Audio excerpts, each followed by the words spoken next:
జగన్ కు flight book అవ్వకపోవడంతో హమ్మయ్య అనుకుంటున్న కోస్తాంధ్ర ప్రజలు. అవును, మీరు విన్నది నిజమే. మొంతా తుఫాను తీవ్ర ప్రభావం చూపిస్తున్న సమయంలో ప్రభుత్వానికి ప్రజలకు అండగా నిలవాల్సిన వైసీపీ తనకు సంబంధం లేనట్లుగా ఉంటోంది. కొంతమంది వైసీపీ నేతలు బెంగళూరు నుంచి రాకపోతే బాగుండదు అనే సమాచారం అందజేయడంతో హడావుడిగా బయలుదేరిన జగన్ కు ప్రకృతి షాక్ ఇచ్చింది.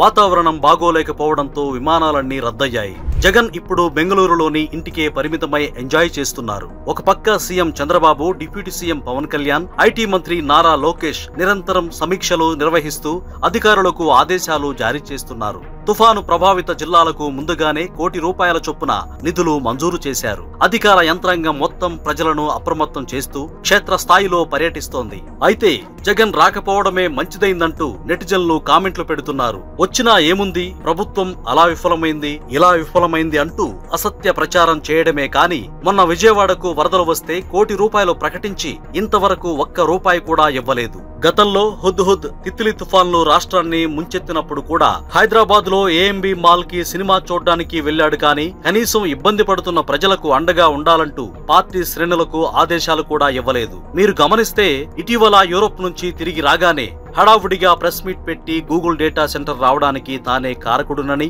అయితే చంద్రబాబు తనకు క్రెడిట్స్ రాకుండా రాజకీయం చేశారని వింతవాదనకు దిగాడు. కూటమి గెలిచినప్పటి నుంచి విమర్శించడమే పనిగా పెట్టుకున్న జగన్ ఒకవేళ విమానం దొరికి బెంగళూరు నుంచి తాడేపల్లికి వచ్చి ఉంటే నేను ముఖ్యమంత్రిగా ఉండుంటే అసలు తుఫానే రాకుండా చర్యలు తీసుకునేవాడినంటూ జగన్ మాట్లాడేవాడేమో.